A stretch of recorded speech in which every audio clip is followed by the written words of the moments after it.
Welcome to Singapore. Hello, how are you guys doing? I'm going to make this simple, short, and sweet. We are not going to stay here long, okay?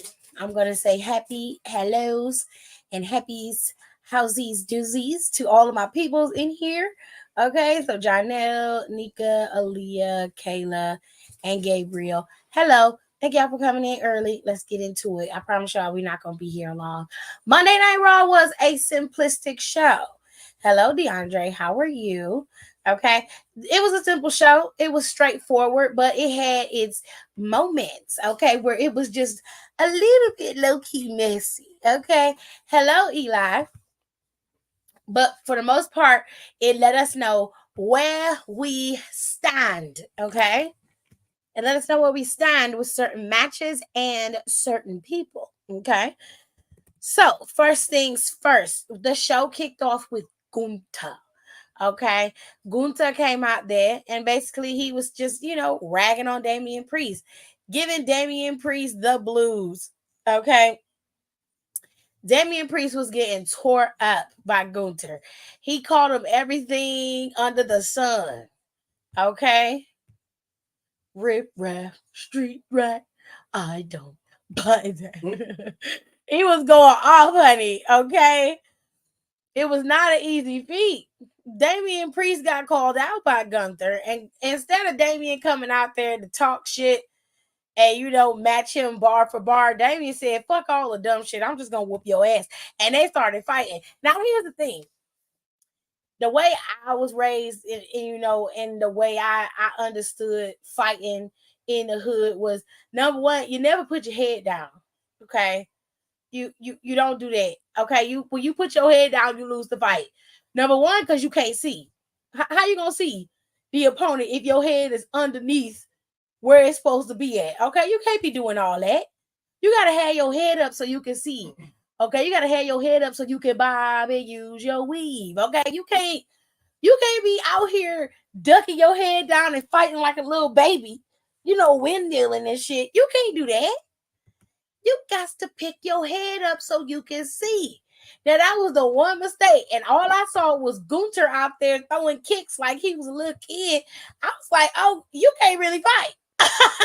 you can't fight." Out here throwing kicks like them weird ass choreographed pirating fights when we was kids. No, it was worse than that because he was missing with the kicks. The kicks was not connected. I said, you can't fight like that. You can't. Baby, you gotta go for a little bit more gumption than that. Okay, you gotta have some tenacity and you gotta know your opponent. This is one of the benefits of being a street kid. Okay, one of the benefits of being a PJ kid. Okay, that's one of the benefits. You learn how to fight. Now, some people who lived in the projects didn't know how to fight, and Gunther comes from privilege, so of course he don't know nothing about fighting because other people fight for him. All he know is that he's trained to wrestle. But baby, when you fight, ain't no rules in fighting. Ain't no rules. So you can easily get your ass whooped when you highly trained to fight. You feel what I'm saying? Baby, you can't scrap work for damn. Okay, you need to do something about that. I don't know what you can do to fix it, but you need to do something. I don't know, take some taekwondo, kung fu, some Muay Thai, kickboxing, whatever you got to do to widen your arsenal. You need to do that because Damian Priest was landing all his blows. The only one he missed was when he was in the bike and he got thrown up against them damn roadie cases. Mm-hmm. That's the only time he missed something. Hello, Lewis. How are you? He is the ring general, but not with scrapping, baby. You ain't never lied, okay? Hello, Danny. How are you? That's why Ilya was whooping his ass for real, because Ilya was from the streets. Hell no.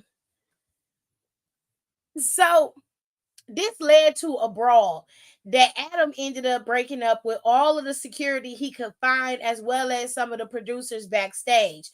This brawl then spilled over into the backstage area where the two men continued to fight, and they fought and scrapped so much that Adam had to bar them from the building and also blocked them from the show tonight. So they were no longer allowed to be on Monday Night Raw because they could not control and contain themselves. Now, there were matches after this. Ilya went up against Bron Breakker. I'm not going to say that it was a bad match because it wasn't a bad match. What I don't like is the fact that Ilya got served up to Bron Breakker. Right, because Bron was giving that nigga the blues. Right, right. And I don't feel like Ilya deserved to go down like that. Ilya's a better wrestler than that, and he deserved a better showing than that. And I fully understand that, like I said, it's all about making Bron Breakker look like he's a danger to anybody he goes up against. But Gunther still looked like a monster going up against Ilya, and Ilya fought with every fiber of his being. And it was never a situation of whether Gunther was the monster that he claimed to be. It was whether Ilya could rise to the occasion. Right. And that's what happened when they faced off against each other.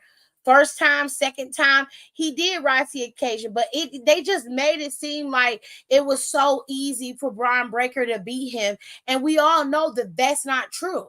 You feel what I'm saying? So I didn't like that. And I don't understand why they keep going in this direction. At this point, they should have just gave Bron Breakker the fucking title at Money in the Bank if that's what they wanted to do. Sammy's more than likely gonna lose at SummerSlam, which I hate that for Sammy. But I understand that they got to pass that title off and move Sammy out of mid-card, possibly into title contingency at some point. You never know. But I know that title has to move on from Sammy and go to a different place. However, I would have preferred if Sammy kept the title for a year, just like all the other champions get to keep their title for a year. You know what I'm saying? Or almost a year. You feel me? Because y'all got fucking Logan Paul out here, had two title defenses, and was champion for 270 plus days. The fuck is going on around here? He got the third longest title reign in WWE history. Like, what is happening? What is going on here? Like, this is crazy. Okay, and if y'all don't believe me, shit, I ain't got nothing to lie about. You know what I'm saying? I lies about nothing. Okay, y'all may disagree with my takes. Y'all may not like what I'm talking about, but and I might forget some shit. Definitely has been known to fuck up some shit or forget some shit, but I ain't ever lied about nothing. You feel me? Hold tight. I'm finna show you. Okay. Yeah. It's a sad day when one of your longest reigning champions have only defended the title twice. 261 days he's had this championship and defended it twice. Bananas. Okay. Bananas. Hold on. Look at the mess. Look at this mess. Wrestle House posted this on their Twitter. And child,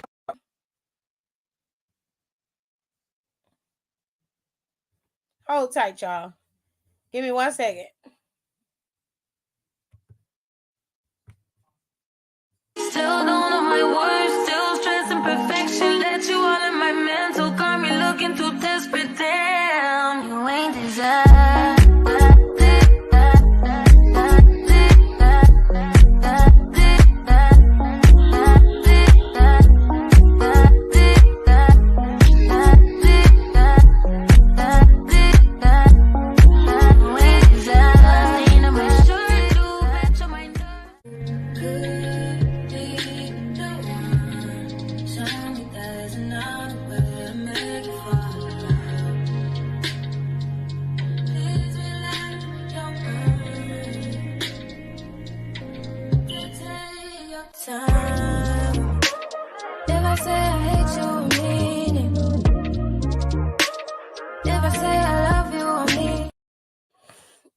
Anywho's, y'all.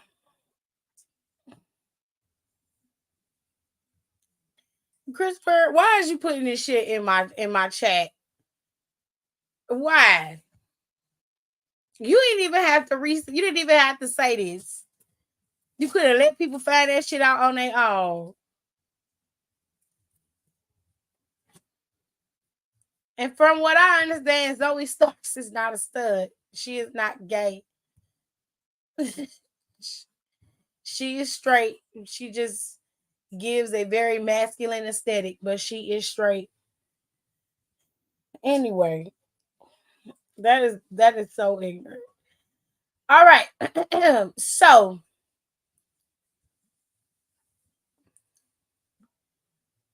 go to hell, Christopher. Go straight to hell.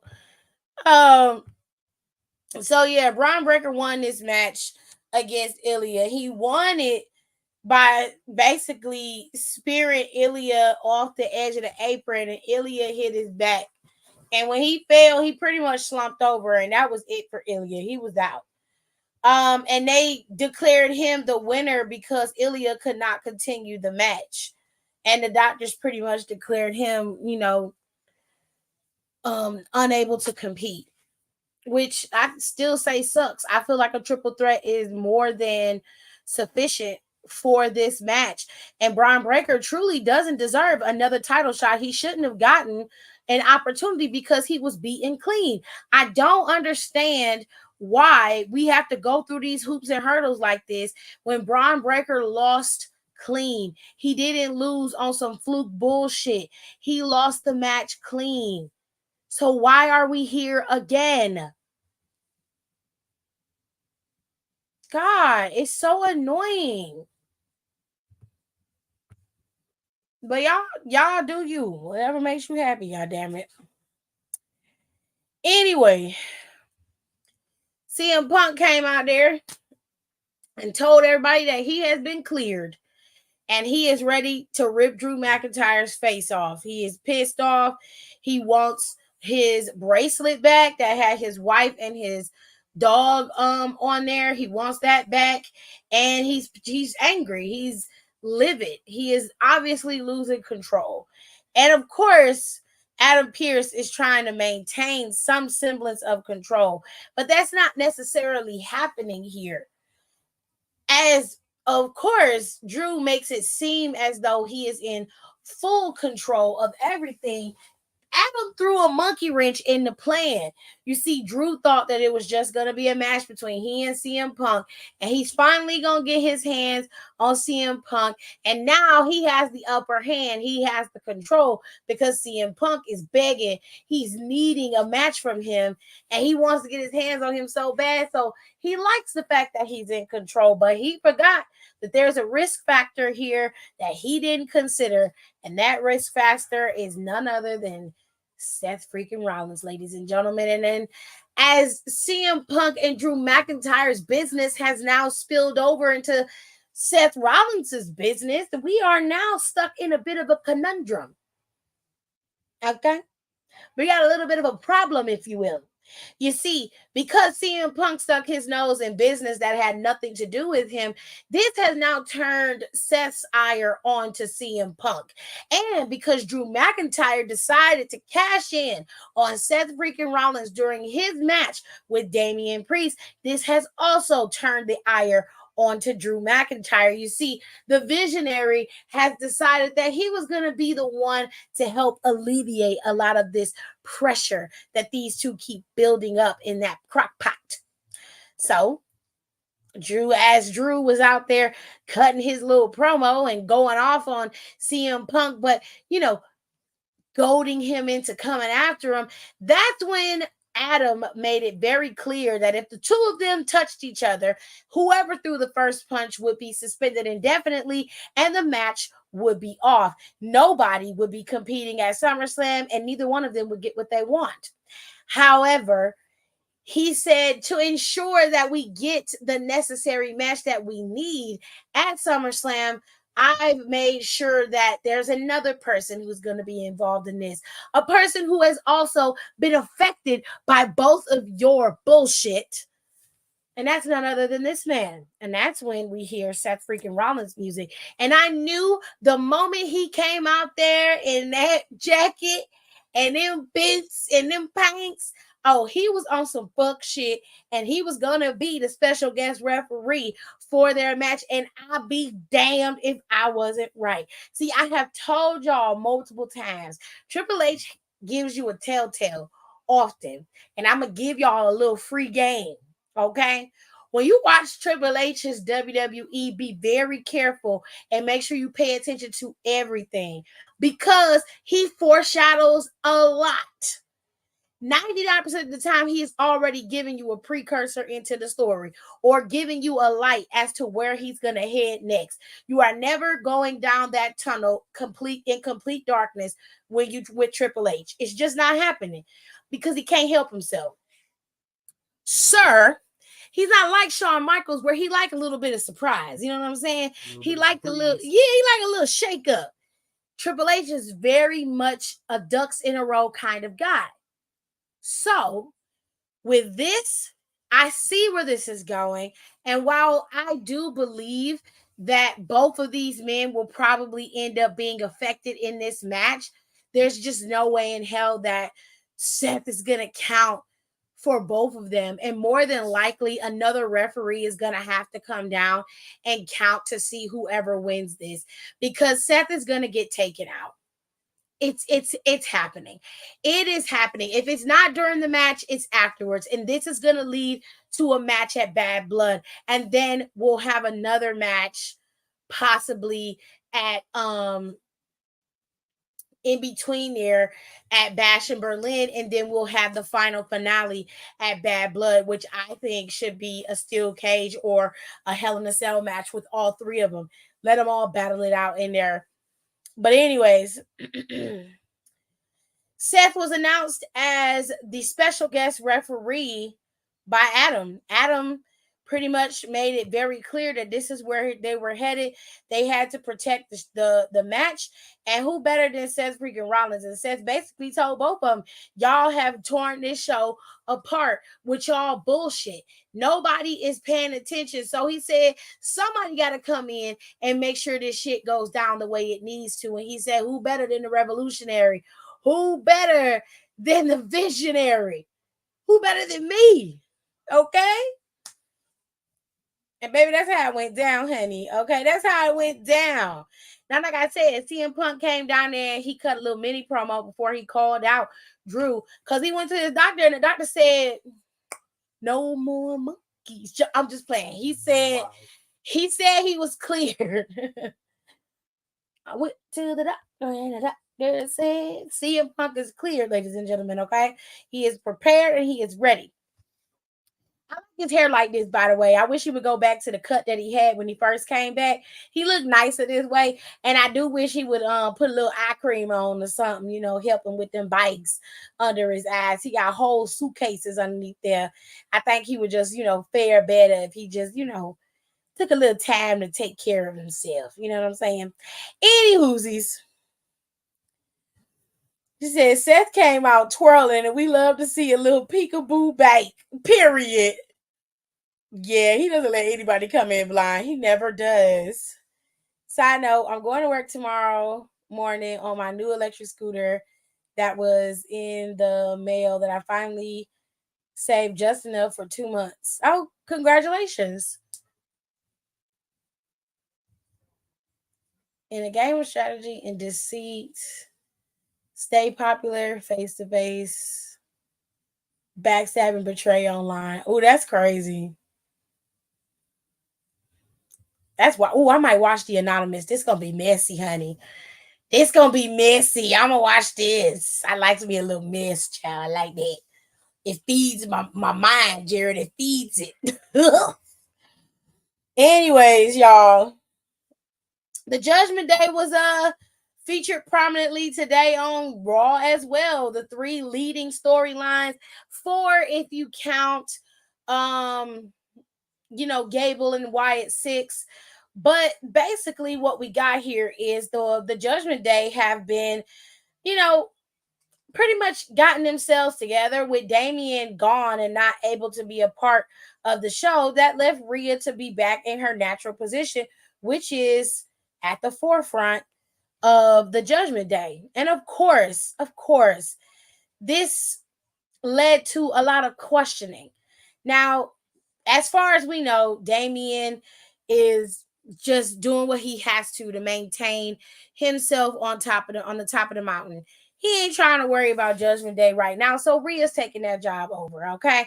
And Rhea is trying to understand, like what are y'all doing? They in there playing the game, having a good old time. And she was just like, okay, so cool, y'all playing y'all video game, but we gotta talk because I'm doing what I'm doing and trying to get my title back. Y'all got the tag team titles, and it won't be long before Judgment Day is back to running Monday Night Raw. So we got a game plan. We're gonna execute it. Cool beans, love it. Well, little old Dominic had a few questions. Okay, he was just like, why you talking to Jey Uso? Like, I didn't like what you said to Jey Uso, babe. And she was just like, what are you talking about? She was like, dude, that was nothing. Okay, that's nothing. It's nothing at all. Now, she was like, that's not something you have to worry about for real. And he was just like, nah, like I'm just not. He was like, we made it clear that I'm yours and I'm okay with that. But like Jey Uso is like disrespecting me, and I don't like that. So Finn come out of nowhere, being the biggest instigator. We need to teach him a lesson. Nobody's disrespecting us anymore. I'm like, bitch, what are you talking about? What are you talking about, bro? What are you saying to me? Like, who the hell cares? We don't care about nothing that has to do with Judgment Day. Nothing. Seth had to show y'all what the CrossFit do, child. He loved coming out there with no shirt on. Anyways, so Rhea told them to leave Jey Uso alone. He is nothing to be concerned with. Let him go. We're not about to pick a fight with Jey Uso. It's not necessary. And so Finn was like, what are you trying to say? Are you trying to stick up for him? Are you trying to be on his side? She was like, what are you? She was like, first of all, back the fuck up off me. And secondly, no. We already done went down this road. Didn't work out. It's time to move forward. And in hindsight, if there was no animosity between Dom, Jay, Liv, and Rhea, I would agree. I would say she's 100% right. First of all, you already went up against Jey Uso and lost. Is that not what happened last week? Didn't he wrestle him last week, AJ? And she was out there and she watched him lose last week? Yeah, I believe so. I'm just trying to understand the logic. Like, what lesson are you going to teach him that you didn't teach him last week? Because obviously, there's nothing that you can do or say to him that can make him stop. Just like there's nothing you can do or say to Liv to make her stop. But speaking of Liv, Finn told, listening to Finn's stupid ass, motherfucking Dom and them went after Jey Uso anyway, attacked him, but it was JD and Carlito who came up on Jey Uso first. And once Sammy got wind of it, Sammy went in the back to help Jay. He went in the back to help him. He helped them, and all of a sudden, they get in the back, they realize they've been attacked, and Rhea comes back there and she's like, what the fuck happened? Now, before that, Dom ran into Liv because she was hiding in corners because she's a scary ass bitch, okay? She is scary as hell. And if I was her, I wouldn't be running from nobody. I got the championship. There's nothing that anybody can do or say until we wrestle. She could beat my ass all day long, but I'm still champion, ho. Fuck you gonna do? You know what I'm saying? So, fuck you, me. Right. So she basically told Dom, she was like, Dom, I fully understand what's going on. It's totally fine. Like, he was like, you need to stop. Like, for real, me and Rhea are finally on good terms and you're fucking it up. And I need you to just back up off me. But for once, he said it very clean and plainly, right? But Liv was just like, exactly. Don't even worry about it. I totally get what's going on. And he was like, you really don't. Like, just leave me the hell alone. And so she was like, don't worry, daddy time I got you. I don't want to say that anymore. You didn't have to say it. It came out. So she ran as soon as Finn came up, and Finn is like, I leave you for 10 seconds and this is what you do. First of all, you set this shit up to begin with your bitch ice. You know damn well that you are causing more discord than you need to.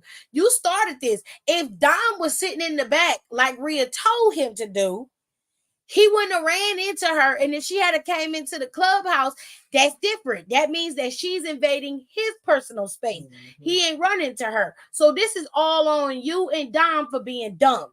Okay. Then you get back to the clubhouse, right? And instead of you standing up for your friend, you threw his ass to the wolves. Yeah, you and Liv Morgan are on some bullshit. I don't know what it is. And I know for a fact that Nicole was one of the first people to clock that tea when we first started talking about this and when this story first started developing. But something about the way Finn behaving ain't right. It ain't right. It ain't right. Okay? It stank. I don't like it.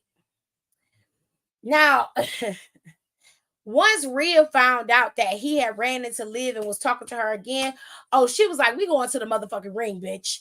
Dragged his ass out there and was like, hey, Liv, you want him? Come get him. Left him out there like a goddamn laid a trap like he was motherfucking bait. She ain't come out there because her scary ass was standing up in the crowd talking about some, I love Dominic. It's the funniest shit I ever seen in my life. Talking about some, I love Dominic. And I know that he loves me too. And I was like, girl. She was like, guys, like Dom, hands. Oh, okay. Oh, I'm gonna try to get through this. I'm gonna try. I'm gonna try my damnedest to get through this. Okay. He did lose. That's true. He did. He lost. Ever since we saw Finn in that car with Liv, he's been acting weird as hell. Girl. Last month in the background of Raw, they showed Finn and Liv coming out the same car. And we're supposed to ignore it. I didn't even see that. That's messy. But Liv's ass was standing up there talking about Dominic is handsome and the guys that look like Dom don't go for girls like Rhea. And Rhea looked like her heart was about to break. Okay. She was like, the fuck? I would have been like, the fuck you mean girls like me, bitch? What you talking about? I'd have cussed her ass out. But then Liv did what she always do, girl. She let them waterworks flow because Dominic Mysterio gave her all of the business. But you see, it was a little bit too much. She put a little bit too much on that chip. You know what I'm saying? It was a little bit too much dip on the chip. Just a little bit. Okay, because he basically said he don't fuck with her like that. He said, bitch, leave me the fuck alone in Spanish and everything he could think of. He spoke in 2 languages and he said it 7 times. And he was like, I don't want you. Get the hell out of my life. And Liv crying. She was crying like this. One Nan tear dropping out that woman's eyes. Not Nan. She over there crying. Now, because he cussed her out in front of Rhea like this, Rhea licked him like a little puppy. And then kissed him on the cheek. She was very happy after that. Now, I'm going to tell y'all something, and I'm going to be real with you. It's full kayfabe, so let's keep it real. Let's pull a scenario. You get hurt. Your man is supposed to be working. Y'all got a business together. And this girl has been coming after your man, and she has been hunting him down. The employees have been telling you, hey, your man be popping up. Your man be having old girl in the office with him all the time. And you ain't heard from your man in 3 months. Let me reiterate. You ain't heard from your man in 3 months. And you telling me this is something that he couldn't have done while she was injured? And you gonna sit up here and be like, oh, I love him again, and lick him like he a puppy on TV and kiss him on his cheek?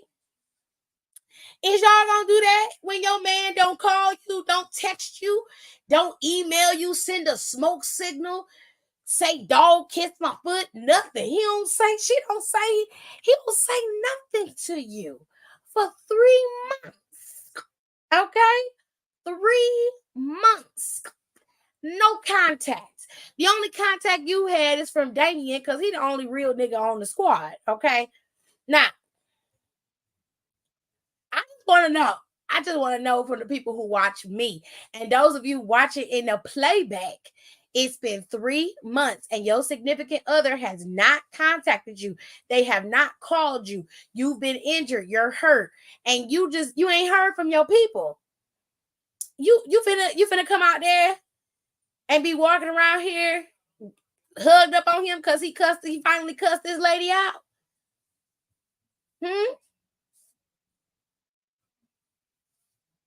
I'm just saying. She said Liv had on the coochie cutters, and I had to ask, is these PG? Girl, I don't know what I'm gonna keep it to that to myself. I'm letting Jay take me to Waffle House. Period. Jay can buy me a waffle. I would be sitting with Jay Uso at the Waffle House. Pictures would be taken. I would be all over social media with Jay Uso. There would be no way in hell I would be worried about what Dominic is doing. This is going to backfire. I'm going to tell you now how this is going to play out at SummerSlam. So if you don't want to know, then click out. Leave the live for a couple minutes. Because I'm finna tell you right now that this is bullshit. Liv Morgan walking away and crying like that is trash. It's garbage. This motherfucker standing in the ring saying all that bullshit is also trash and garbage. He is being played and Liv Morgan is working his ass over. And soon as she gets what she wants, she gonna throw his ass to the wayside too. Because she's made it very clear what her intentions are. She's already planted the seeds of doubt in Dominic's mind, because if there were no seeds, he would have been in full contact with Rhea for the entire time that she was injured. He wasn't. There's a problem there, because Rhea, prior to her getting injured and prior to her losing her title, has made it very clear that communication with her is very important. It's top priority. If that's the case, then he should not be getting off scot-free from doing all this craziness.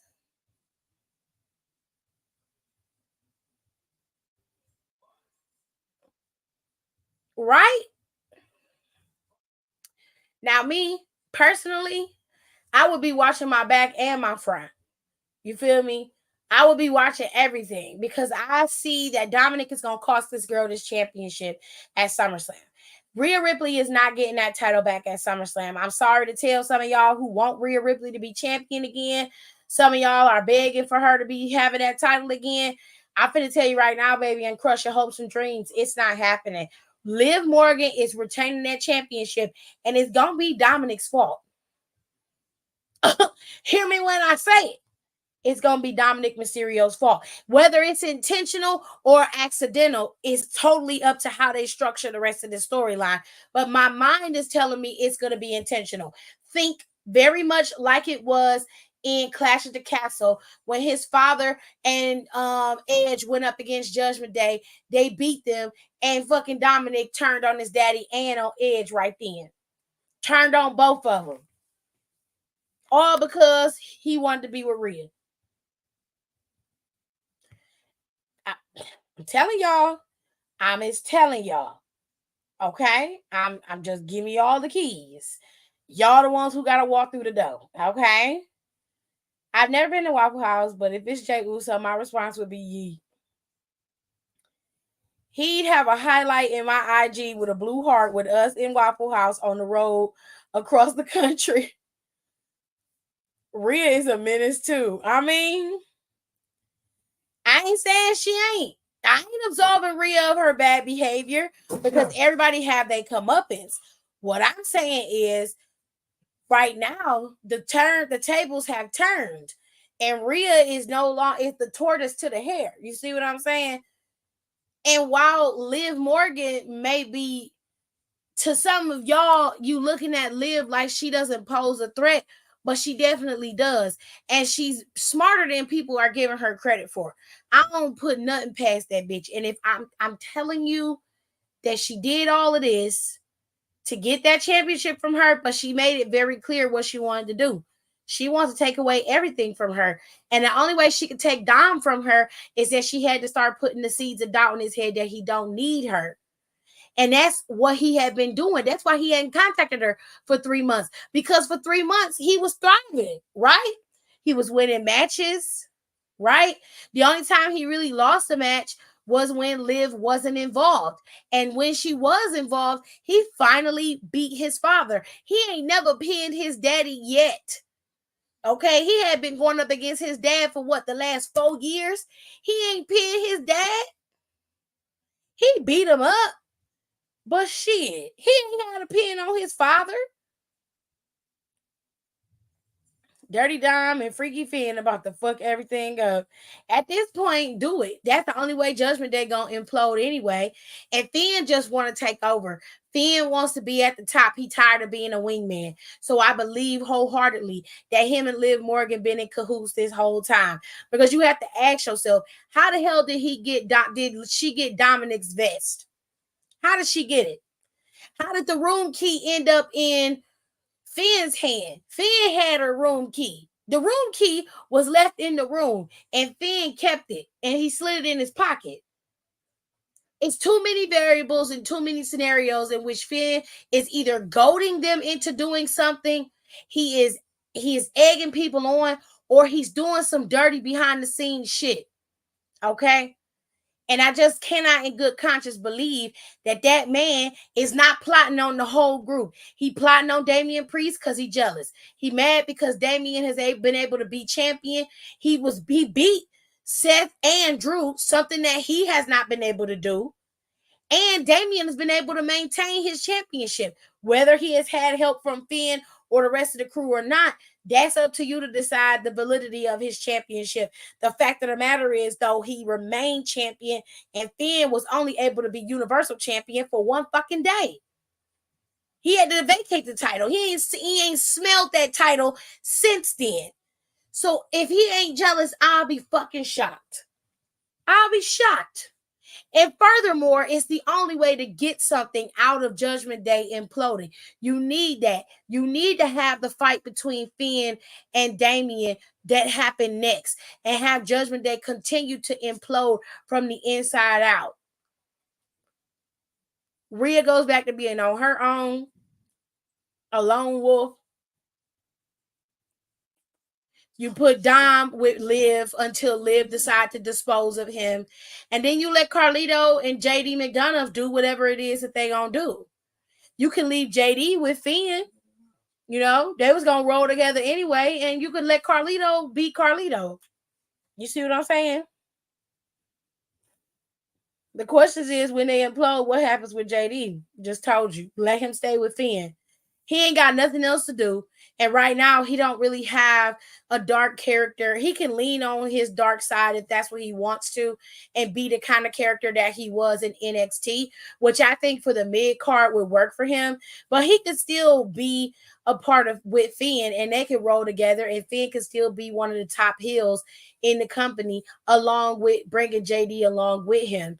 That could happen too, because if something happens and Finn doesn't beat Damian Priest, you can turn that friendship into a feud as well. There's a whole way to make this kind of domino effect down. It just need to be take time and stretch it out. But that's how I would do it. He becomes a Funko Pop on the shelf, you know, the usual. I can't. So anyways, because that's messy. The last feud that happened on the show. Let me see. The Wyatt Six. Now, there were a few things that happened with the Wyatt Six on the show, okay? Number one, we saw what happened with, well, we didn't get to see much with Nikki Cross, but we saw that Nikki Cross is the female character in the group. They basically just said nobody cared about you. They abandoned you. They saw you lost and without anyone, and they left you. And I saved you. And that's pretty much it. There was no real deepness in Nikki's story other than she was lost and now she's found.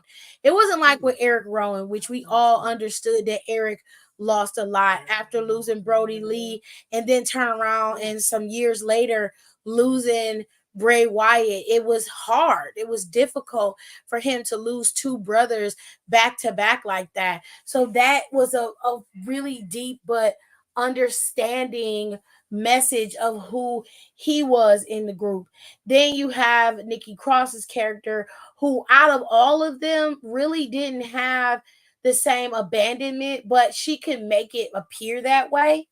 And then the last ones you have left is Joe Gacy and, of course, Dexter Lumis, which Dexter Lumis doesn't speak that often. So I doubt if he tells his story, but I would let Joe Gacy tell his because Joe Gacy speaks very well and I would let him talk. I honestly would let him talk. But Chad Gable decided to come out there and chastise the former members of Alpha Academy and Otis, Akira Tozawa, and Maxine because they helped Xavier and they ended up losing to the Final Testament. He came out there to make fun of them and to chastise them for being losers. When I was like, you're just as much of a loser as they are. So are the Creed brothers. If we're being fair, the last time they won a match, it's been a minute. So all of y'all are losers in the ring together. You're no better off than they are. Okay. So Chad Gable decided to go after them and make fun of them and demand that they rejoin Alpha Academy and fall in line behind some real athletes. And Otis was just like, no. He was like, for you to be talking mad shit, it wasn't too long ago where your bitch ice was jumping out the ring and leaving the Creed brothers to take care of your business. So he was like, why would we rejoin that? He said, I'm not joining back up with you. The answer is still no. And he appealed to Akira and Maxine, and they wasn't going nowhere. They were standing firm behind Otis. So they decided to attack Otis and Akira. Akira got knocked out real easy, which I don't like. Akira got game. He could have went in there and did some shit. He could have did some damage. He was putting in that work in that match with Final Testament. You feel me? Well, it took a minute before Wyatt Six ended up coming out there. But eventually they did. For the most part, the Creed brothers had chairs on the outside of the ring. And the whole time they was waiting for them to come down there. But the three members stayed at the top of the key. And as Chad Gable began to realize that he was no longer in the ring all alone, he turned around and Uncle Howdy was the face that met him. And it was pure terror because he did not move and he ended up taking a Sister Abigail. And I almost cried because I thought once Bray Wyatt passed that we would never see a Sister Abigail again. I know that Bliss uses Sister Abigail sometimes, so she might have done it, but to see Taylor do it, it was a little emotional. So I can't be mad at it. And I really do enjoy seeing the evolution of this Uncle Howdy character. And I'm very curious as to where they're going to go with this after this, because at some point they've got to put Uncle Howdy in the ring with him. And they got to make it so that it's worthwhile, Like, I don't mean like, where you doing effects and everything has to change the match or whatever. I mean, like, you really have to make Uncle Howdy the entity that they want him to be. Build him up the same way you build up The Undertaker. Make him be dark and scary and brooding. Give him as much wiggle room in that department as possible. Because if you do that, then you're trusted in the character itself and it'll work out in your favor. But this was an amazing part of the show that I really, really enjoyed. So, yeah, there were some matches on the show. I gave you guys all the storylines. There were some matches, okay? Xavier, Akira, and Otis went up against Final Testament. Final Testament won. I don't really understand the significance of this, and I don't care. And I hate to say that for Xavier's sake, because I do enjoy Xavier, and I like Karrion Kross as a wrestler, but character-wise, Final Testament doesn't work for me. They never have and they never will. There's too much going on, too many variables happening, and I just don't care for them like that. I just don't. So I would prefer that they would do away with Final Testament, leave Karrion and Scarlett to be together alone, or move Paul Ellering from the situation and let Akam and Razor still be a part of this, but it's just too many things happening and too many people. It's too many irons in the pot, and I'm not a fan. Not a fan of it. But anyways, this match led to them having another match. It's going to be a one-on-one match between Karrion and Xavier next week. Kofi suffered a lot of damage via Final Testament the last 3 weeks ago, I think it was, and he has not been able to return. They say he has some bruises and contusions that he has to heal before he comes back. So there's that.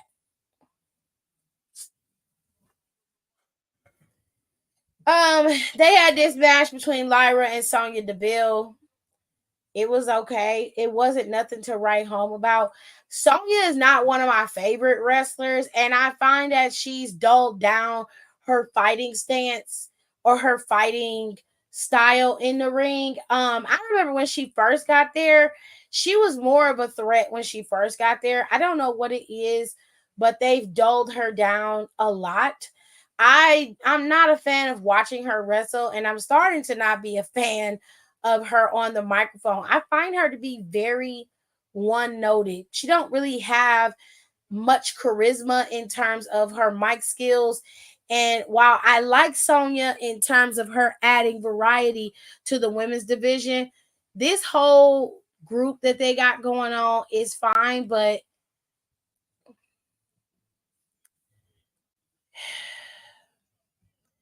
I feel like what they should have done with this is had Zoe and Shayna take a leave of absence for a couple weeks and then show back up with Sonya. I think Sonya should have walked up to them and we should have seen it happen on camera. Sonya should have been like, right after Clash the Castle, right? She should have been like, if you want to start winning, you need to follow me. And I will take you to the promised land. I have a plan. Follow me. And then we should have saw them walk away. But they shouldn't have popped back up that following week. They should have waited and had them debut with their name and everything. They pop up, they beat everybody up like they did, which is fine. But they should have a name. They should have some cohesion right now. And it's just like, what they saying is empty promises. You know, Sonya beat Lyra, but it was due to the interference of Zoe and fucking Shayna. And while I fully understand it, a faction gotta move how a faction gotta move. Cool. It doesn't lend any credibility to the bottom line, especially for Sonya, when Sonya can be dominant without them interfering in her matches. I fully understand that they are heels, don't get me wrong. And some of y'all are very big on heel work. But even as a heel, you can win clean. Roxanne Perez is a very good example of that. Roxanne is going to spit game. She's going to talk a lot of bullshit. Okay, she coming at your neck real raw.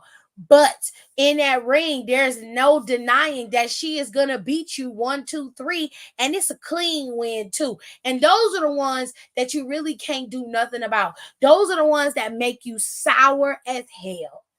Because you can't say nothing. What can you say now? Because you have lost. And you lost on your own merit. Okay? Child, Nicole, listen. They've been on Twitter calling them the stud line for the last couple of hours. My brother came in here and put it in here earlier. Hold on. Let me see if I can find it. That's what they called them. I'm not trying to get canceled. So that's what they called them, child. Charlotte, yes. Charlotte would be a good example of that. Honestly, if they took away Tweedledee and Tweedledum and just made Scarlett and Ellering cross as handlers, it would be golden. I disagree. I think Paul Ellering is not needed. They do not need Ellering. He doesn't do anything. He doesn't add anything to them. If Scarlett wasn't there and Scarlett was doing her own thing and was wrestling in the women's division, I would say, sure, don't have a problem with that. But you already have a handler in Scarlett. You do not need Paul Ellering too. You don't need him. Let him go lay down somewhere. Please. Because he look like he'd be having a hard time just walking out there. Like, gosh. Rico said we need the Sonya that was tearing Mandisha's arse up on SD every Friday. I don't know where she at, but the Sonya I was looking for is not around. And maybe it's just me, but I'm just not a fan of Sonya as of right now. Maybe things will change once she start going after bigger fish like Isla and Alba, or possibly going after Bianca and Jade, or maybe another team like taking out Damage Control once they bounce back.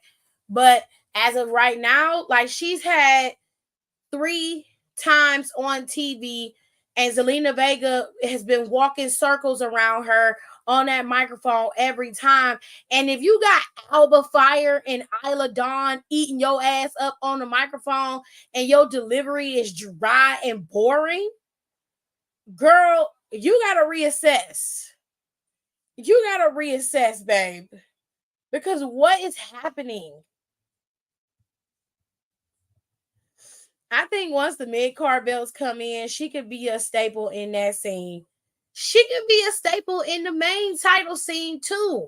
I'm not like shitting on Sonya. I just want better from her because she can be better. She's not good on the microphone right now. She's boring. And it's like, just because you stare real hard at people and you got an attitude does not make your promo funny or cool or any more menacing or detrimental to the person you're going after. It does nothing. You have a dry delivery naturally, so you are just standing up there talking, and it's just like, girl, you are getting ate up by the tag team champions, by Vega. You is getting ate up.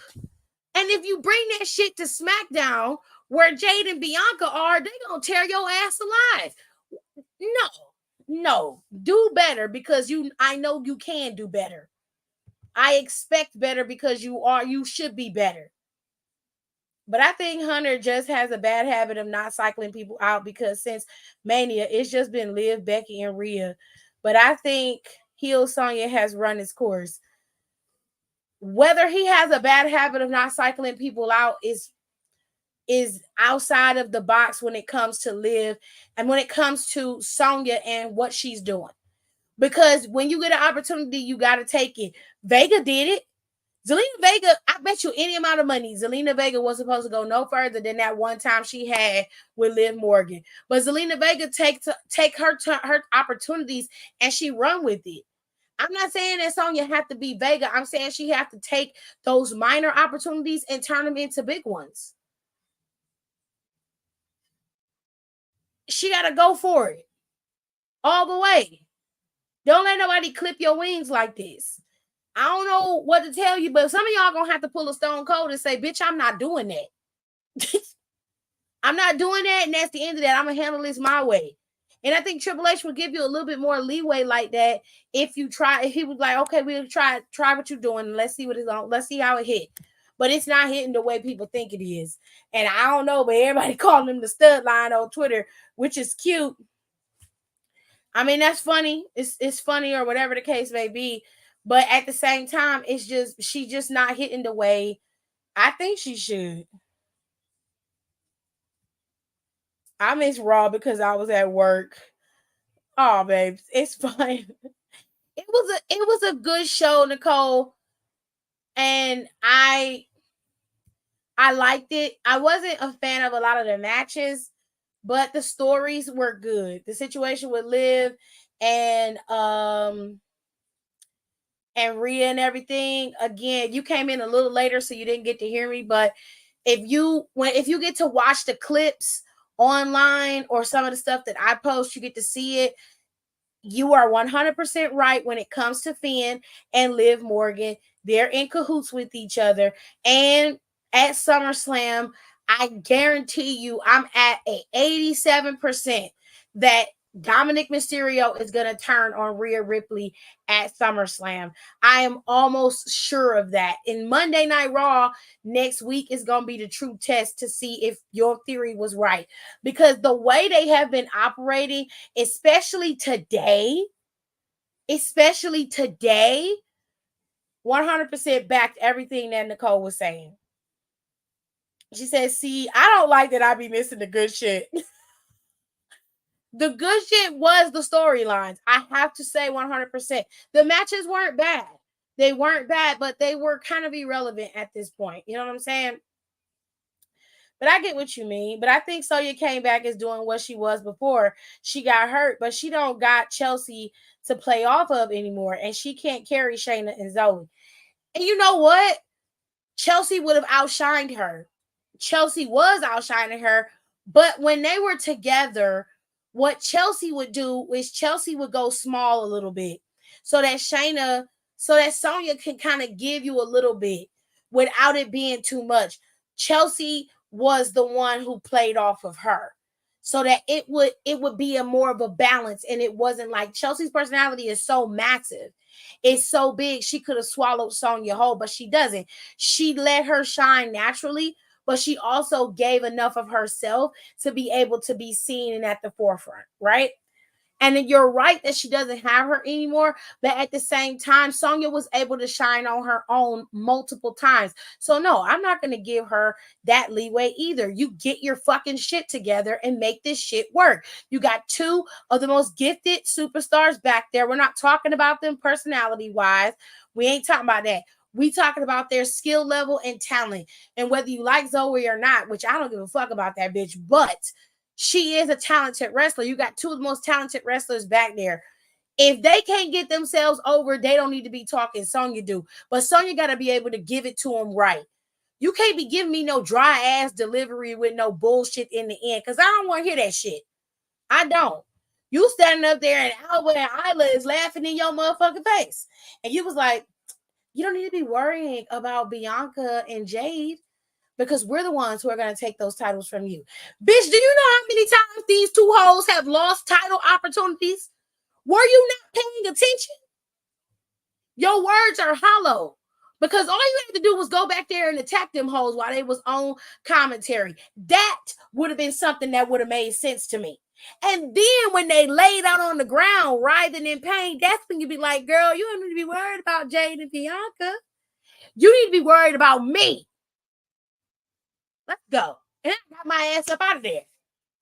You see how that happened? You see how you put a little passion, a little holler behind your voice? You scream a little bit. You have a little bit of conviction.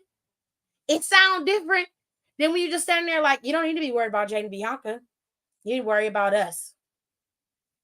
The fuck I need to worry about you for? The first thing out of my mouth is going to be, bitch, why I need to worry about you? You got a bum knee, and these two are losers. And that's exactly how Alba and Isla responded to them. Like, girl, is you serious? Didn't your homegirl just lose to Zelina with one arm? And I was like, bitch, how you let them clock your tea like that? You just let them clock you like that. And then you was like, it's okay, because we're going to prove all of that. Don't worry.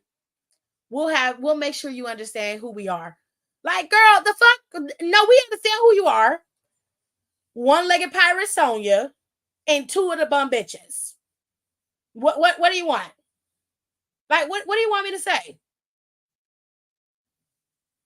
The fuck wrong with y'all? Cause girl, yeah. Now Liv was crying because Dominic Mysterio told her to leave him the fuck alone and he want her out of his life. He yelled at her on camera in front of everybody, so she was crying. But I swear to you, Nicole, this is a plot. This is a plan. Because right before that, Finn was goading him into attacking Jey Uso and taking Jey Uso out. It was a whole bunch, a whole lot of. Okay, it was a whole lot of, and my brain can't function. It's not functioning with why is this being so dramatic? Like, it's real simple. You could have did this shit in the back. You could have did this shit 3 months ago. But you chose not to. And something about that just don't sit well in my spirit. It don't sit right. He said, I think Sonya and Shayna need a face turn because neither of them have proper claims as heel anymore. And they need to switch up. Child. Clock the T. I'm just saying. I'm not saying that you can't be a heel and not have validity when you lose, but that's part of the reason why Karrion Kross's words fall on deaf ears, because Karrion Kross in the Final Testament been losing for months. The first time they ever got the upper hand in any feud with anybody was against Kofi and Xavier. And even then, by the time they finally got the shit together, nobody cares. Nobody cares. And I hate that for Kross. So, Monday Night Raw had a couple matches, like I said. Vega went up against Zoe Stark. She beat her because they tried to interfere again. And then that's when Lyra and the Disco Twins came down there and they helped even the odds. And Zelina was able to use her cast to hit Zoe in the face and hit her with the cold red. And that was the end of that. It was murder, she wrote. She picked up the W. And I was happy for Vega because Zelina Vega don't get much. But like I said, when she gets an opportunity, she makes the most of it. Win, lose, or draw, you are gonna see her. And that's all I'm saying about Sonya. But anyways, we also saw a match between Lyra and Sonya. Like I said, Sonya won that match due to heavy interference from Shayna Baszler and Zoe Stark. We also saw a match between Bron Breakker and Ilya. Ilya seems to be injured. Bron won by default because Ilya can no longer compete. So he is not a number one contender in this match against Sami Zayn at SummerSlam. I'm gonna be honest with y'all. I'm not looking forward to that match. I'm probably gonna take a bathroom break on that match. I'm not gonna be paying attention to none of that shit. I'm just not. Because I have a feeling that Breakker's probably gonna win that championship at SummerSlam, and I just don't care enough to watch it. And I understand it. They gotta move forward. They gotta have new champions. They need to have a fresh start. And I'm okay with all of that. But at the same time, I don't like Bron Breakker enough to give him that leeway. So it's going to be fuck him till I feel like it. Anyways, moving forward into the next set of matches. Like I said, we had Final Testament going up against Otis, Akira, and Xavier. Final Testament beat them. And then the final match we had tonight was Jey Uso and Sami Zayn going up against Judgment Day's JD McDonough and Finn Balor. Finn felt like people was disrespecting him and his crew, and they had to go out there and show people who the Judgment Day are. And I have said this on many occasions. Now, don't get me wrong. I ain't never been gang affiliated, but I have, growing up in the projects, you see, you hear, you know, okay? And as a gang, it's either you got a reputation or you don't. There is no showing or proving who you are, because once you have a reputation, you don't have to do that. Okay? Now, you can maintain that reputation. Okay? You can tell everybody who you are. You can keep showing people who you are, but you don't have to keep doing that every single week. We got to show people why we are the Judgment Day. If that's the case, then your bark is not as your bite is not as big as your bark. That means your bark is all you got. That means you on some pussy ass nigga shit. That's what that means. But Finn was out there, you know, goading everybody up and hyping up the crew. Like, we got to go out there and show them who we are. People disrespecting us. I was like, I don't know how you figured that, but sure. They went out there because y'all the ones who picked the fight with Jey Uso. Right? I can see if Jey Uso had his feet up in y'all clubhouse, playing y'all video game, eating y'all chicken nugs and whatever the fuck else y'all been serving up in that clubhouse. I could fully understand if that was happening, but that's not what was happening. Jey Uso was out there minding his motherfucking business, and you instructed the crew to start going after him. That's how that happened.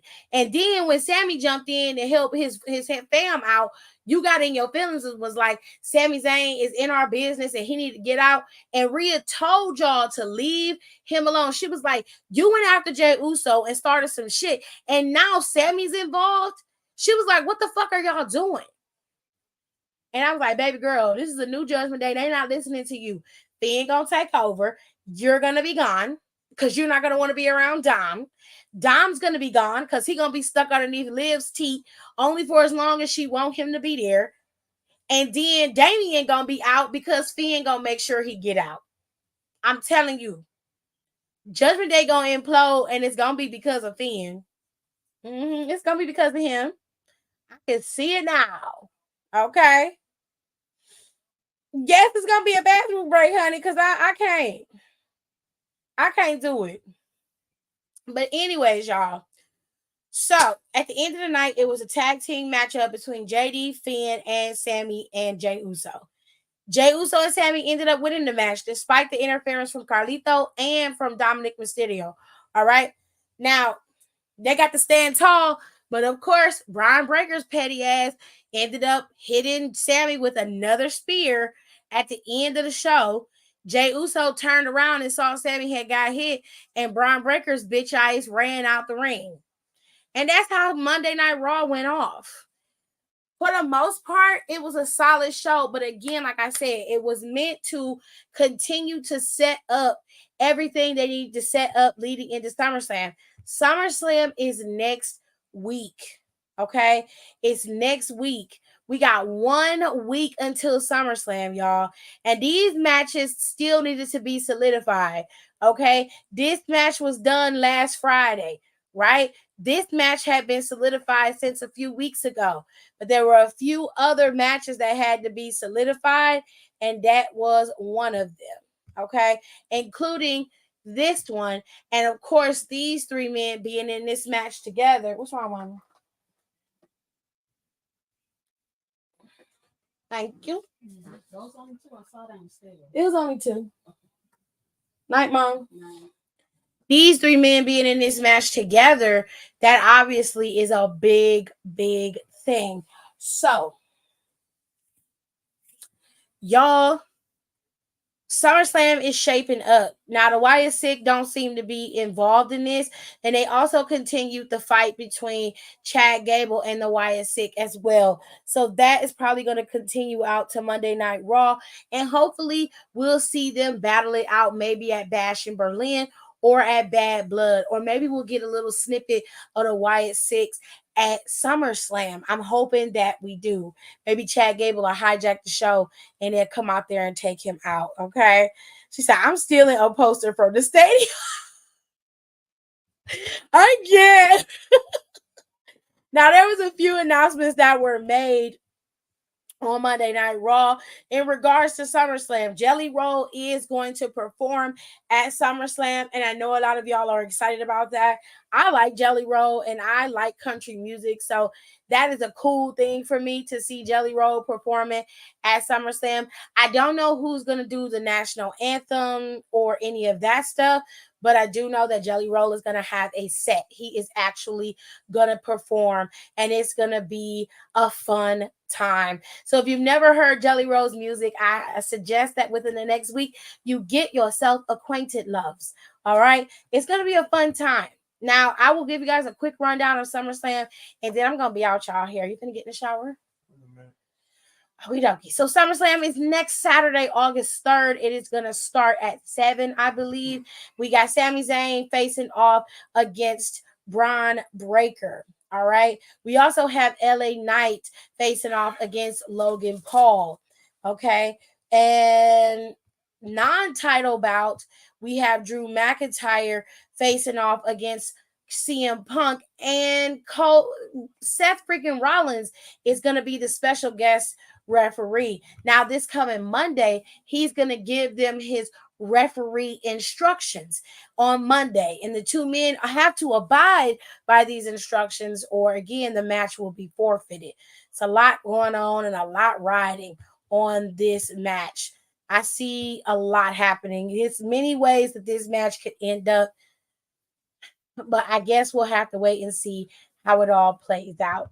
With that being said, Bayley is facing off against Nia Jax. And I'm gonna be honest, I thought that Nia was gonna beat Bayley, but it really depends on what happens on Friday. I'm very curious as to how this is gonna play out. Nia has been supremely dominant throughout this entire feud. And while that may look good to a lot of people, I don't know. I don't know. I'm starting to believe she's not gonna win at SummerSlam. Liv Morgan has been challenged by the former champion Rhea Ripley, and I know for a damn fact that Rhea Ripley is not going to be walking away with that Women's World Championship. In fact, she gonna know exactly why she ain't walking away with that championship, because the man that's gonna do it to her is gonna be walking away with Liv Morgan with her tongue down his throat. Them whore bells is gonna be singing, okay? This is plenty of matches, but they probably gonna add more. She said, yeah, she said, bitch, I'm gonna be stomping my foot and tapping my knee. Periana, I don't blame you. And finally, we got the men, okay? Damian Priest and Gunther have made this feud worthwhile. And I have to say something to Damian Priest, because I was one of those doubters that did not believe in you. And I was one of those people that was like, give it to Seth. Let Seth make this a marquee match at SummerSlam for Gunther and let Gunther move forward. But you, my dear, have proven me wrong, and you have made it very clear that you are beyond capable of being a champion, but also a defending, fighting champion. And you've also made it very clear that you are just as marketable as Seth freaking Rollins, or you could get there, and you are just as good, if not better, than your counterparts. You have really made a lot of people believe in what you're selling and what you're capable of. And I can't say nothing other than I'm proud of you, Damian Priest, and congratulations. You are a marquee superstar. And that is not an easy feat. That is not easy for anybody to do. It is hard. It is difficult to push through all of the talented superstars to be at the forefront. And you were capable and you were able to do that. You got to get that man his props where props are due. And they're making this feud worthwhile. And this feud is fun. It's interesting. It's not the same old rhetoric and bullshit we've been getting when it comes to people as champions and superstars. You got two people from two different walks of life colliding, and both of them have a true answer.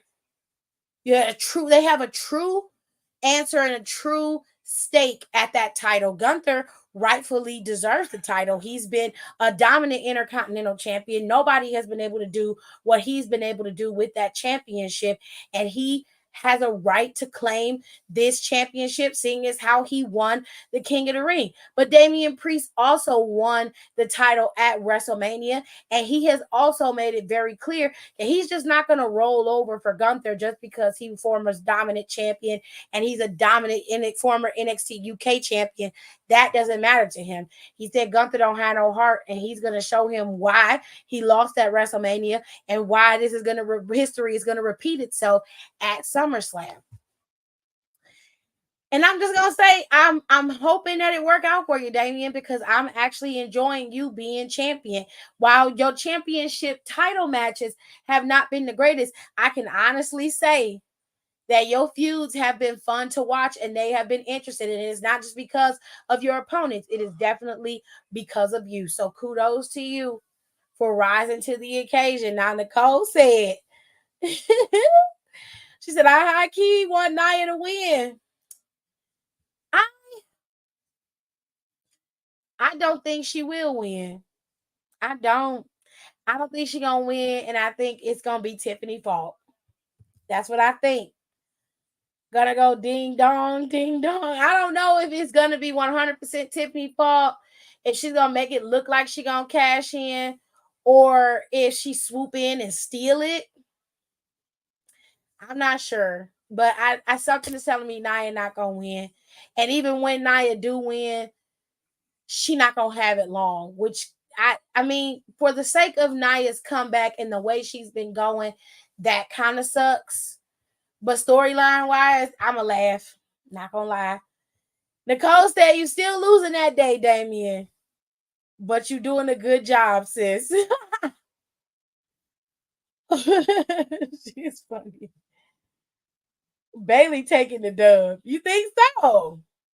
I think that she's gonna win at SummerSlam too. That's what I was saying before. I think she's gonna win at SummerSlam too, but I'm not 100% sure. But I just have a feeling that this ain't gonna work out in Nia's favor the way she think. You feel me?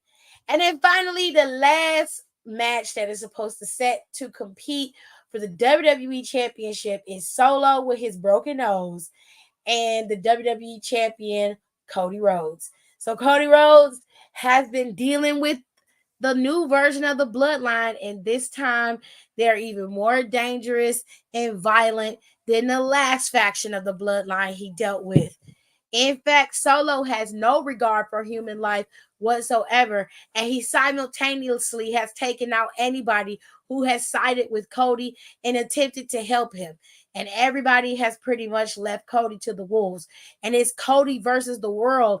And at this point, he has no help in his corner. None whatsoever. Jey Uso's busy on Raw. He can't come to his rescue. And you know Jimmy Uso don't give a fuck about Cody. But he do have an issue with Solo Sikoa. Now, I don't know exactly how this is going to play out, but I imagine that it is not going to go as smooth as Solo thinks it is. And quite frankly, there has to be something that's going to heat this up. And I can't see Roman coming back and siding with Cody. That would be a strange thing. But enemies do make strange bedfellows. And in my opinion, if you're going to do it, then it needs to be done right. Roman can come back and interrupt in this match. And Cody obviously is going to be shocked. And he's got to have some issues with trusting Roman, because Roman, obviously, I wouldn't trust him as far as I could throw him, which isn't that far. But this situation, it's going to be very interesting to see how they play this out. I don't know exactly what they're going to do, but I'm very interested in it. So for now, this is the card for SummerSlam, and I agree with Nicole. I think that this is enough matches. They may add one or two to the pre-show, which I'm not necessarily mad about, but baby.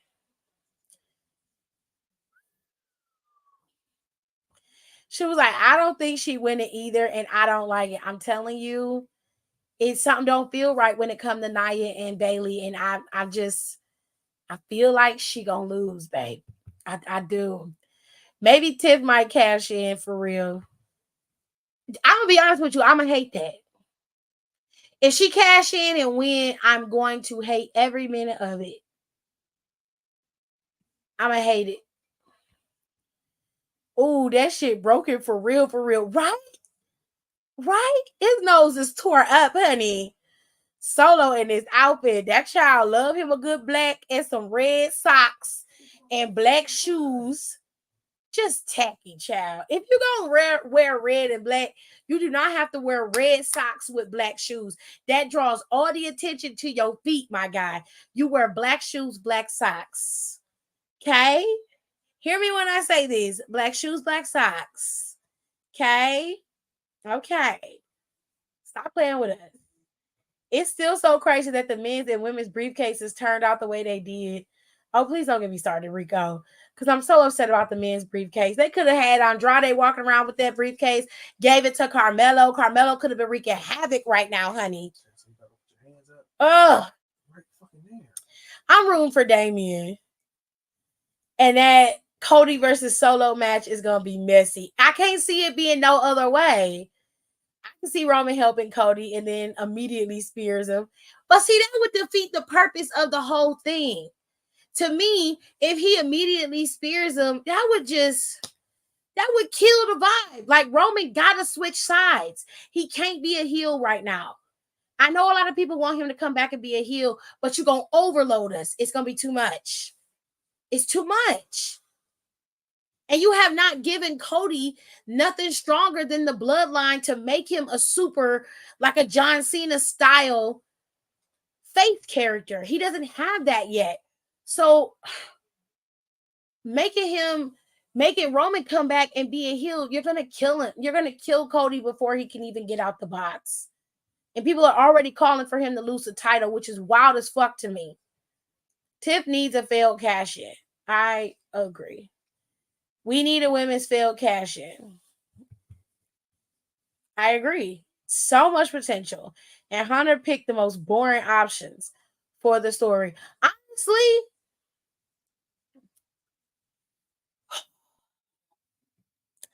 Honestly, out of the women's Money in the Bank, I'm kind of glad that Naomi didn't win it, because I did not want her to have a failed cash in.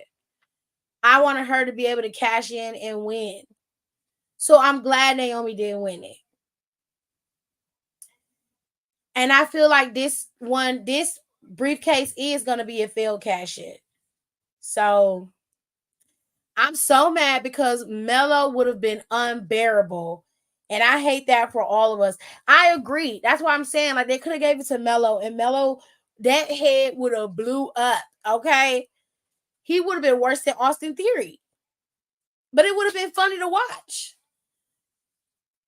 And he didn't have to use it. And then, too, WWE got to stop making that be end all be all contract. Let them use the contract for whatever they want to use it for. If they want to use it to do a tag team title cash in, do it for a tag team title cash in.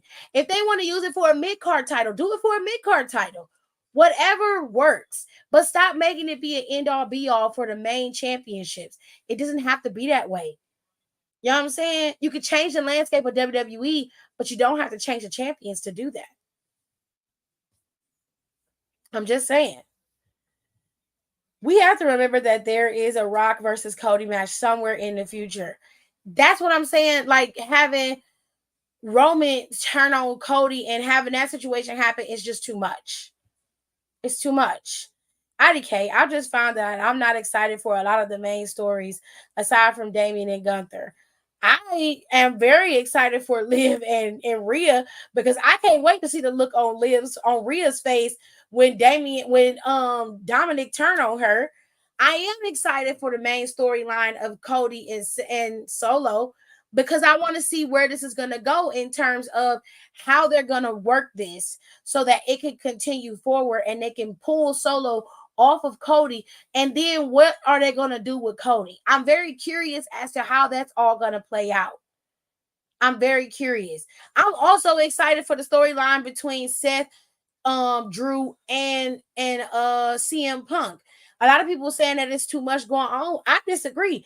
They killed two birds with one stone. Instead of making us wait months before Seth and CM Punk cross paths, they made them all cross paths together and mix the shit in together. There are plenty of storylines for people to latch on to in this company right now. And I like the storyline between Nia and Bayley. It's subtle, but it works for them. It's quiet. And a lot of people sleep on Bayley's storylines, but her shit be fun to watch. It really do.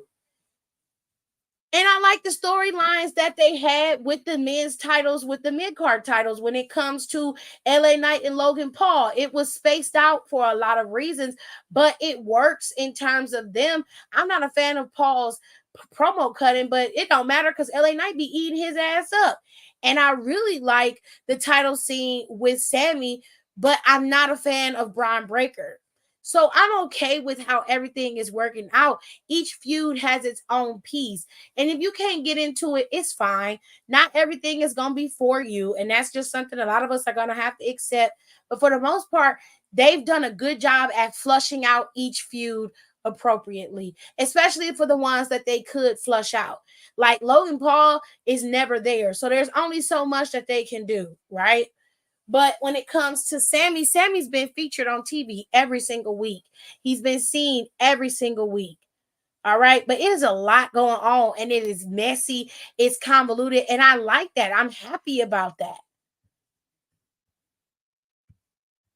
Liv and Rhea like got so good out of nowhere. It just did. It's a good soap opera style storyline, and it's a very big callback to OG WWE days. Okay, and if you was watching it like I was in the late 90s, in the early 2000s, these kind of storylines were very, very prominent, especially like the storyline between Trish and Jeff Hardy. Child. And the one that probably people hated or people just really did not like was the one between Lita and Kane, because it was very SAE, it was very SAE. Okay, because he kidnapped her and then she got impregnated with a baby and then she ended up losing it. So it wasn't, as a kid, you didn't think about it in that way because you're just a kid watching TV. You know what I'm saying? But baby, as an adult, when you look back, you're like, that is very grapey. You know what I'm saying? That's very grapey. I don't like it. Change the channel. Change the channel. Randy has been looking a little like, yeah, he has been looking at the title, but again, like, we forget that Randy could be the next one that Cody goes after. Randy could very easily pop up at SummerSlam and turn on Cody while they celebrating in the ring and just RKO the shit out of him and start the next feud for them. They could end up at Bash at Berlin, move from Bash at Berlin to Bad Blood. You know what I'm saying? I'm just saying. It's all kind of ways that this can be done. Kevin could turn on Roman on Cody too. You know what I'm saying? Somebody got to do something. Yes, there's a lot going on all three of those men. Inherently, it's messy. It's just a lot. It's just a lot. Trish and Jeff are my Roman Empire. Like, a lot of people don't remember that storyline, but y'all got to go back on the Peacock network and y'all got to watch it. And I imagine that after this deal with Peacock is up, they'll move everything to Netflix. And I hope if they move everything to Netflix, that we'll be able to actually go back and watch everything without them editing shit, because it was what it was, bitch. Stop trying to change history and just know that shit happened. Okay, people was able to have free reign to do weirdo shit. Yeah, put a goddamn warning if they like to deal with Disney Plus. Amen. Just warn them. If it's triggering for you, then Don't get the watch fuck off TV. Because, bitch, you had to have hard, tough skin to survive the 90s and the 2000s, bitch. Or because if you was gay, black, brown, Asian, anything outside of the stereotypical all-American white boy, your ass was getting made fun of in movies, TV, and television, okay? It just was happening. It was something that we saw. If you was fat, you got made fun of, all right? All of the rom-coms and the little quick funny movies and shit, all the movies y'all going back and watching and want to cancel and shit, bitch, don't watch it. Stop watching it. Stop. Yeah, do like Emma Stone said, get up here. Let's dance. She was killing me. She said, bitch, if I see a Randy turn live, I'm going to pass out. Listen, it's the only way you're going to pull Cody off of the bloodline. And if they bring back Roman at SummerSlam, it's the only way that that's going to work. That's the only way. They have to do it that way. Literally anything with Eugene. Amen. Thank you. And he on Twitter endorsing Donald Trump. Or Festus. You remember Festus? Who don't remember Festus? He came out there to that song, Biscuits and Gravy. Yup. Fucking Luke Gallows out there just... Luke Gallows was Festus. Mess. Yup. And that bell rang and he turned into a monster. Child, when I tell you some shit used to go down in WWE, you would be shocked. Surprise. Had Luke Gallows out here look like he was special needs like a motherfucker. Yep. I always pop for Eugene. I low-key think he need to be in the Hall of Fame, but they would not put him in there. Child. Eugene could actually wrestle. He actually could wrestle. He was very good. How they did Hornswoggle back in the day? Yeah. Child. They had him, Vince McMahon's illegitimate son. That shit was funny as hell. Vince had a lot of illegitimate sons from... Ugh. Well, I mean, what we know now. Right. Crime Time wasn't necessarily an issue for me. Did I think it was stereotypical? Yeah, they were, but they weren't necessarily an issue for me. I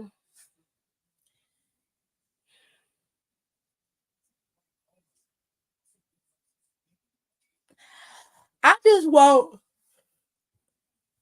people to get out their feelings and just really I just really want people to get out their feelings. That's all. And stop being so sensitive. The things that you need to call out, you call out. The other shit, let it be what it is. You know what I'm saying? It is what it is. Nowadays, you can't make movies like that or see movies like that. But at this point, you chastising these movies and shit ain't gonna change that they've been made and that they're done. Like I seen them over analyzing Shallow Hal, the movie with Jack Black and Gwyneth Paltrow, and I was just like,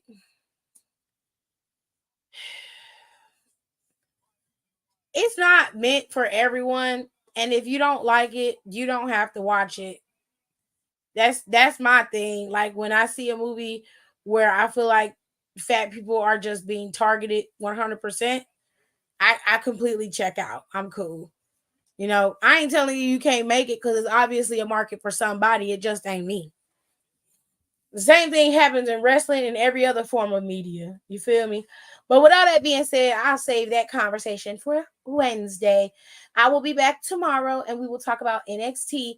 But I do have something to tell y'all. If you missed Slammiversary, you truly missed out on quite the treat because not only did we get new champions out of Slammiversary, we got some really, really good matches. There are matches posted on TNA's YouTube right now that you can go and watch, and you can see how all of them had. I don't think they posted the women's title match and hold on a second. TNA. Go.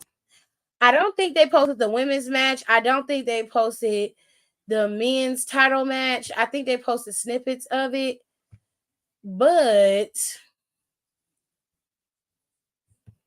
they have a full event recap of Slammiversary.